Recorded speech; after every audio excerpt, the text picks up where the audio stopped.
Olá, olá, amigos. Bom dia, boa tarde, boa noite, muito boa madrugada.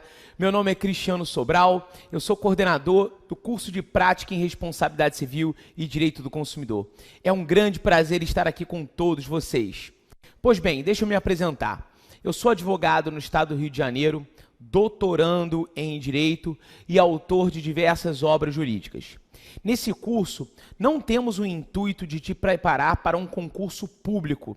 É claro que ele serve para quem está fazendo concurso público também, principalmente para aqueles que se encontram na segunda etapa de um concurso, que necessitam fazer uma peça processual, por exemplo. Mas aqui, eu e os outros professores elegidos para essa turma, iremos passar uma visão prática do assunto e de assuntos muito relevantes do nosso cotidiano forense. Eu irei trabalhar hoje com vocês aqui a responsabilidade civil no Código de Proteção e Defesa do Consumidor, analisando o vício e o fato. Tudo bem? E os elementos da relação de consumo.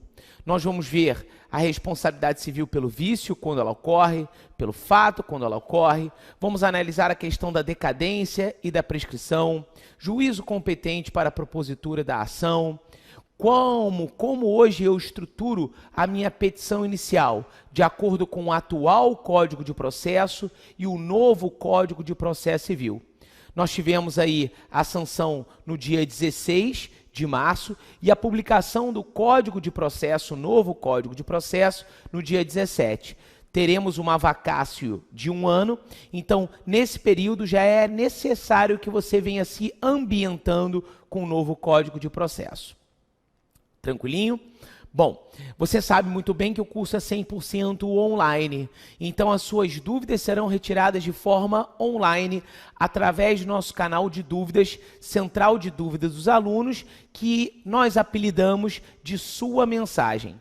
O aluno matriculado, salvo engano, no canto direito, na parte superior da sua tela, tem ali o link Sua Mensagem. Você vai clicar ali e escolher o professor que ministrou aquele assunto com vocês. Ah, o professor Marcos ministrou o assunto X. Se a indagação é daquele assunto, você vai enviar para a sua mensagem para o professor Marcos. Ah, foi o professor André que ministrou aquele ponto. Se a sua dúvida é sobre aquele ponto, você vai enviar para o professor André no link Sua Mensagem. Tudo bem? Beleza? Então o curso ele é altamente prático e você pode tirar todas as suas dúvidas conosco dos assuntos que foram ministrados em sala de aula. Nós temos aqui a professora Fernanda Tartucci, o professor Marcos Herá, nós temos o professor André Roberto, Roberto Figueiredo, Cristiano Chaves, diversos professores com vocês para que o assunto seja trabalhado de forma bastante aprofundada, com análise da teoria mais importante, com base na teoria mais avançada, na doutrina mais avançada, se existem posicionamentos dos enunciados do Conselho de Justiça Federal. Nós temos 6 jornadas, a primeira, a segunda, a terceira, a quarta, a quinta e a sexta. Lembrando que na segunda jornada não ocorreu publicação de enunciados, então nós só temos enunciados na primeira, terceira, quarta, quinta e sexta jornada. Bom, eu vou aqui publicizar alguns livros que eu sou autor, chamam aí na tela rapidinho, vamos lá. Então na tela você tem aqui algumas redes sociais minhas, tem o meu Twitter, que é o @profcrisobral, tem o meu site, Professor Cristiano Sobral, tem os livros aí que são trabalhados por mim. Direito Civil Sistematizado, está na sua 6ª edição. O livro vai ser publicado agora em abril do ano de 2015. É um livro que já vem com um novo Código de Processo. Então, todos os impactos do Código Novo de Processo Civil, eu estou trazendo para o direito civil. Tudo bem? Bom, eu tenho o Direito Civil em Síntese também da editora GEM. Esse é um livro bom para quem está estudando para concurso público e o edital está publicado. O Direito Civil Sistematizado é como se fosse um manual. É um livro de mais de 1000 páginas. Agora, o Direito Civil em Síntese é um livro para editais publicados. Eu tenho o livro de Prática Civil da editora Armador. Então, você pode entrar no site da editora Armador e adquirir o livro de Prática Civil. Eu tenho Vademecum Civil e Empresarial da editora GEM. Então, são livros que indico para vocês aqui. Eu tenho outras redes sociais, meu Instagram, que eu publico dicas diárias de direito civil e também com base agora no novo Código de Processo e no direito do consumidor, que é o @CristianoSobral. Tenho meu Twitter, que é o @ProfCrisSobral, e eu tenho meu Facebook, que é a minha página e a minha fanpage, que é o Professor Cristiano Sobral. Lá eu faço revisões da matéria, eu trabalho diversos assuntos do direito civil e do direito do consumidor com vocês. Eu sou professor aqui do portal Carreiras Jurídicas, do Complexo Ensino Renato Saraiva e do portal Exame de Ordem, ministrando a matéria de direito civil e a matéria de direito do consumidor. Tudo bem? Beleza? Vamos lá para o nosso tema da aula de hoje. Elementos da relação de consumo. A responsabilidade civil pelo vício e fato, principais casos, apresentação da jurisprudência avançada e a petição inicial.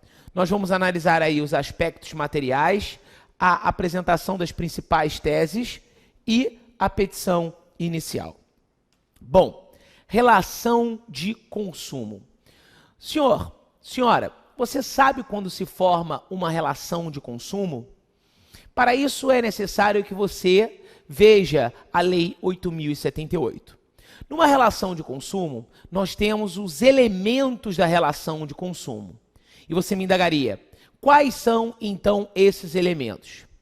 Bom, nós temos inicialmente os chamados elementos subjetivos da relação de consumo. E depois os elementos objetivos. Vem comigo aqui na tela branca. Então, nós temos inicialmente os elementos subjetivos e os elementos objetivos. Sobre os elementos subjetivos, eu tenho a figura do consumidor e do fornecedor. Agora, os elementos objetivos eu divido em produto e a figura do serviço. Tudo bem? Então, elementos subjetivos, consumidor e fornecedor. Elementos objetivos, produto e serviço. É necessário que você fique atento, nesse ponto da matéria, que quem é a figura do consumidor? A lei diz no artigo 2º, caput, quem é consumidor. Consumidor é toda pessoa física ou jurídica que adquire um produto ou um serviço como destinatário final. Então, toda pessoa física ou jurídica que vem adquirir um produto ou um serviço como destinatário final. Nós temos inicialmente aqui, no caput do artigo 2º, ok? A situação do chamado consumidor padrão. Consumidor padrão, ou também denominado de consumidor stricto sensu. Esse, então, do artigo 2º caput, é denominado de consumidor padrão, ou também denominado de consumidor stricto sensu. Toda pessoa física ou jurídica que adquire um produto ou um serviço como destinatário final. Percebam o seguinte, o artigo 2º caput, ele fala destinatário final. Com base nessa regrinha de ser ele destinatário final, destaco para vocês aqui a chamada teoria finalista ou também de teoria subjetiva. Teoria finalista ou teoria também denominada subjetiva. Para ser consumidor, você tem que ser destinatário final. E a jurisprudência do STJ diz que você tem que ser um destinatário final econômico e um destinatário final fático. Ok? Bom, segundo o STJ, não se aceita o chamado consumo intermediário. Isso você pode ver aí por julgados.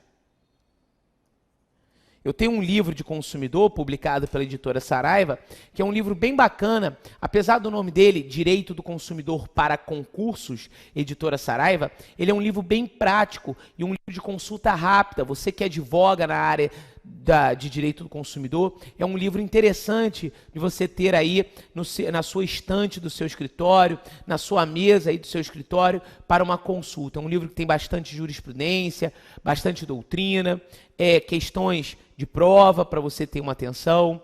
Então, olha só, destinatário final deve ser o destinatário final econômico e o fático. Quem é o chamado destinatário final econômico?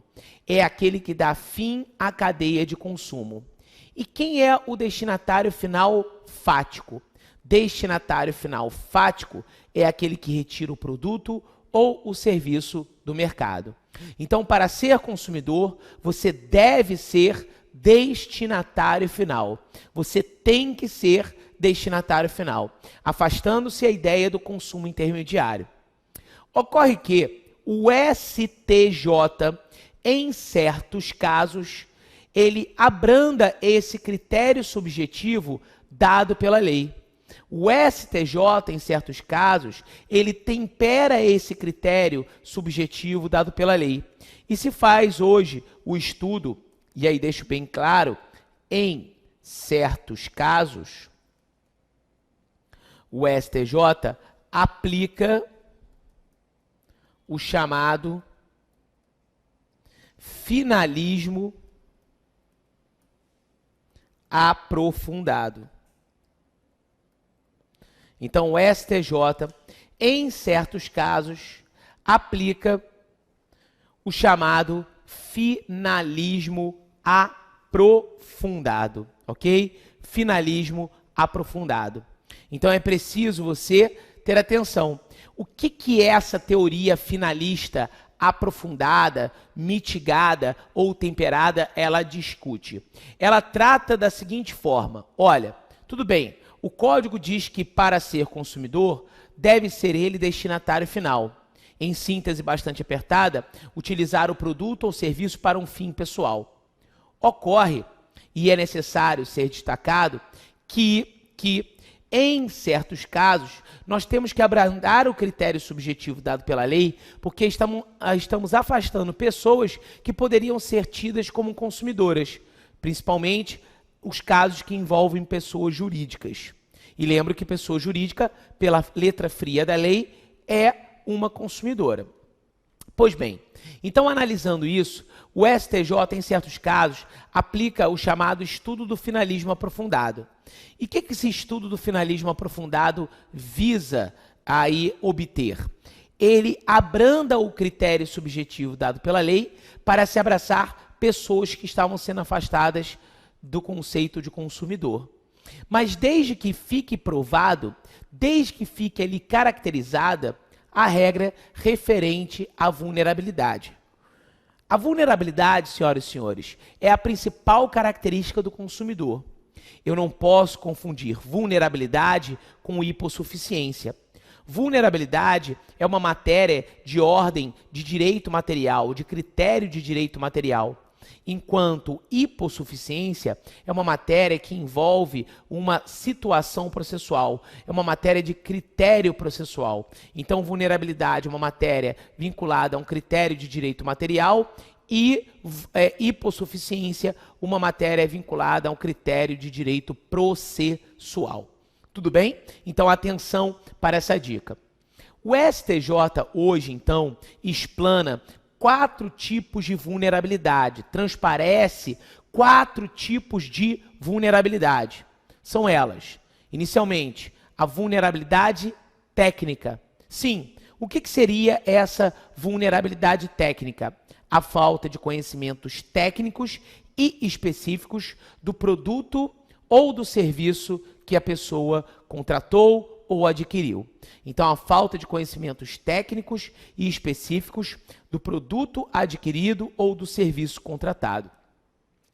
A segunda modalidade de vulnerabilidade do STJ é a vulnerabilidade jurídica, falta de conhecimentos jurídicos, que o STJ amplia essa falta de conhecimentos jurídicos também para uma situação de falta de conhecimentos contábeis.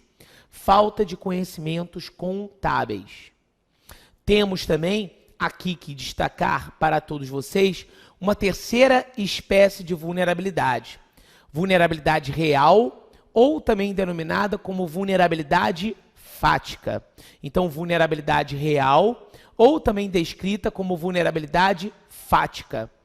Bom, nós podemos aqui exemplificar tal vulnerabilidade quando um fornecedor exerce um monopólio, só ele vende aquele produto, só ele presta aquele serviço, ou quando nós temos uma diferença financeira bastante transparente entre o fornecedor e o consumidor. O fornecedor possui um poderio econômico maior que o do consumidor e por isso existiria uma vulnerabilidade real ou também descrita como fática.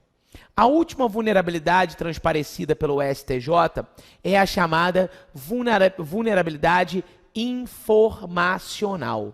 Vulnerabilidade informacional. Essa espécie de vulnerabilidade, infelizmente, nós somos vitimados no nosso cotidiano como consumidores. A falta de informação adequada e precisa de um produto, de um serviço, faz com que nós sejamos vulneráveis. Então, nós temos uma vulnerabilidade informacional. O STJ, aplicando o chamado finalismo aprofundado, mitiga o critério subjetivo dado pela lei. Então, a teoria adotada pela lei e pelo STJ é a teoria finalista ou subjetiva. Mas devemos destacar que, em certos casos, o STJ abranda o critério subjetivo dado pela lei e aplica o chamado finalismo aprofundado. É preciso destacar ainda para todos vocês que esse finalismo aprofundado vale a sua pesquisa no STJ. Se você colocar no Google finalismo aprofundado, já diversas situações irão aparecer para os senhores e senhoras. E vale a pena então esse estudo, porque isso faz parte da possibilidade de você ter um cliente no seu escritório e ter a aplicabilidade de tal teoria finalista aprofundada. Às vezes você não consegue inserir o seu cliente como consumidor pela teoria finalista subjetiva, mas poderá inserir o seu cliente como consumidor, destacar, conceituar ele como consumidor na elaboração de uma peça processual com base no finalismo aprofundado. O artigo 2º, então, como dito, trabalha com o consumidor padrão ou stricto sensu. Mas nós temos também o consumidor por equiparação na nossa legislação consumerista, na Lei 8.078, no Código de Proteção e Defesa do Consumidor. Quem são esses consumidores equiparados ou por equiparação? Bom, os consumidores equiparados, nós temos o artigo 2º, parágrafo único, o artigo 17 e o artigo 29, ok? Artigo 17, artigo 29 e artigo 2º, parágrafo único do Código de Proteção e Defesa do Consumidor. Pois bem, olha só, um caso muito comum, e aqui hoje sumulado pelo STJ, é o da súmula 479 do STJ. Abram aí no código de vocês a súmula 479 do STJ, ok? 479 do STJ. Essa súmula, ela trabalha com o direito do consumidor, ela trabalha com instituição financeira, ok? Ela trabalha com instituição financeira e ela diz o seguinte: se houver abertura de uma conta corrente fraudulenta, havendo abertura de uma conta corrente fraudulenta por um estelionatário, por exemplo, a instituição financeira que abriu essa conta e que teve essa falha na prestação de serviço, irá responder de forma objetiva. Repito, essa instituição financeira irá ser responsabilizada de forma objetiva. Mas aí você me perguntaria, por que ela vai ser responsabilizada de forma objetiva? Sim, independente da existência de culpa. Se o fato for um fato praticado por um terceiro, que não tem nada a ver, nenhuma conexão com essa instituição financeira. A jurisprudência sumulada do STJ entende que a abertura de conta corrente fraudulenta é um caso de caso fortuito interno. O que significa dizer esse, então, caso fortuito interno? Esse caso fortuito interno significa dizer que se trata de uma causa conexa à atividade desenvolvida. Professor, o caso fortuito não é uma das modalidades de exclusão de responsabilidade? Sim. Só que, quando o caso fortuito for interno, ou seja, conexo à atividade desenvolvida, não há de se falar de exclusão de responsabilidade. Seria uma excludente de responsabilidade se estivéssemos diante de um caso fortuito externo. O que seria esse caso fortuito externo? Uma causa desconexa com a atividade desenvolvida. Repito, então, uma causa desconexa com a atividade desenvolvida. É um assunto, é um tema de grande relevância que vale a pena o estudo por todos vocês. Mas então vejamos aqui um exemplo. Um estelionatário foi até a instituição financeira X e abriu uma conta corrente nessa instituição financeira. Fez um empréstimo, tomou esse empréstimo, utilizou esse empréstimo e, com certeza, por ele ser um estelionatário, não pagou a conta. É claro, ele vai pagar a conta por quê? Quem vai se ferrar é aquele cara que teve o nome utilizado ali, a identidade, o CPF utilizado. E esse cara é você, que se ferrou, ok? Que está com seu nome hoje lá no rol dos maus pagadores, porque um estelionatário abriu uma conta corrente fraudulenta na instituição financeira X. Você vai ser tido como consumidor? Você nunca pisou naquela instituição? Você sequer abriu aquela conta corrente e você será tido como consumidor? A resposta é positiva. Um consumidor por equiparação. Cito a regra do artigo 17 do Código de Defesa do Consumidor. Você foi vítima de um acidente de consumo que conceituamos como fato do serviço. Então você foi vítima de um acidente de consumo que conceituamos como fato do serviço. É preciso você ficar atento para esse assunto. É necessário que você tenha aí em mente o que eu estou lhe dizendo. O fato do serviço está capitaneado lá no artigo 14. O artigo 14, ele destaca o acidente de consumo causado pelo serviço. Ou seja, um dano ocasionado pelo serviço. Isso é de grande relevância para o estudo de vocês. Acabei utilizando uma súmula como exemplo de uma possibilidade de uma propositura de ação com fulcro no artigo 17 do Código de Proteção e Defesa do Consumidor. O Código de Defesa do Consumidor é uma lei de interesse social. Se você for abrir a lei, o artigo 2º diz que o CDC é uma norma de ordem pública, uma norma de interesse social também. Se é uma norma de interesse social, como diz Cláudia Lima Marques, uma das maiores doutrinadoras na área de direito do consumidor, na minha opinião, a maior doutrinadora na área de direito do consumidor, a professora Cláudia Lima Marques diz que o CDC é uma lei de função social. E se é uma lei de função social, o que ela quer dizer com isso?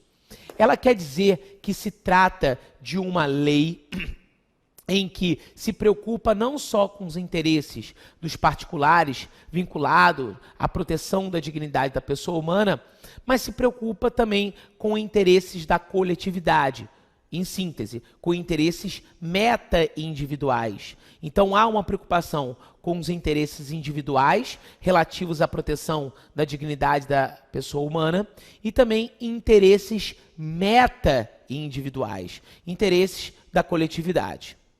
O artigo 2º, parágrafo único do Código de Defesa do Consumidor, é um exemplo dessa regra de ser o CDC uma norma de interesse social. Diz o artigo 2º que equiparam-se a consumidores a coletividade de pessoas. Então, equiparam-se a consumidores a coletividade das pessoas. Então aqui é um assunto, é um tema extremamente relevante, muito caloroso em provas, os consumidores por equiparação, que não fazem parte diretamente de uma relação de consumo, mas que podem, por exemplo, ser vitimados por um acidente de consumo. E aí, podendo utilizar o Código de Proteção como meio de defesa do seu direito, ok? Se de um lado eu tenho o consumidor, do outro lado eu vou ter a figura do fornecedor. O artigo 3º da legislação consumerista conceitua quem é o fornecedor. Diz a lei, fornecedor é toda pessoa física ou jurídica, pública ou privada, nacional ou estrangeira, bem como os entes despersonalizados. Então, toda pessoa física ou jurídica, pública ou privada, nacional ou estrangeira, bem como os entes despersonalizados. Uma dica que eu dou para vocês é o seguinte: para que haja relação de consumo, nós temos que visualizar uma palavra, sim, uma palavra, a chamada habitualidade. Você quer ver um exemplo? Vamos imaginar que eu queira vender o meu carro e você se interessa por ele. Eu vendo o meu carro para você, então. Essa é uma relação de consumo? Sim ou não? A resposta correta é depende.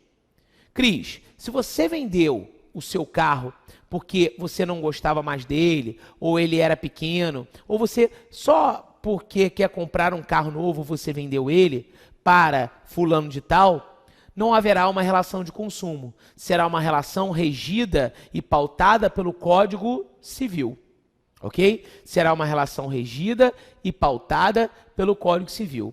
Porque não há a habitualidade. Eu, Cristiano, não sou vendedor de carros com habitualidade. Eu não compro e vendo veículos com habitualidade. Eu não tenho um registro, por exemplo. Não tenho um estabelecimento para a venda de carros e compra de veículos.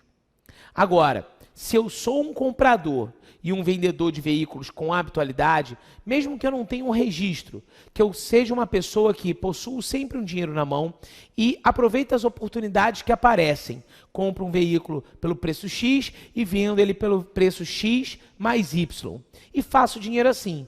Mesmo que eu não tenha um registro, mesmo que eu não tenha um estabelecimento, serei tido eu como fornecedor, porque faço isso com habitualidade. E havendo esse critério da habitualidade, chamo a atenção de todos vocês que aí sim haverá uma relação de consumo. Então, pintou o cliente no seu escritório, você tem que pensar, opa, será que existe habitualidade na relação travada? Se houver habitualidade na relação travada, eu vou me valer da Lei 8.078. Se não houver habitualidade na relação travada, eu vou me valer do Código Civil. Ok? Então é um assunto extremamente importante e com grande valor para o seu estudo. Então estudamos aqui os elementos subjetivos da relação de consumo. E os chamados elementos objetivos? Eles possuem conceito no artigo 3º também, só que no parágrafo 1º e no parágrafo 2º. Lá no parágrafo 1º está dito o que é um produto. A lei conceitua produto como produto é qualquer bem móvel, imóvel, material ou imaterial. E no artigo 2º, e no artigo 3º, parágrafo 2º, conceitua o que vem a ser serviço. Serviço é qualquer atividade prestada no mercado de consumo mediante uma remuneração, salvo aqueles baseados na relação trabalhista. O STJ conceitua certos casos como não sendo serviço para se adotar o Código de Defesa do Consumidor.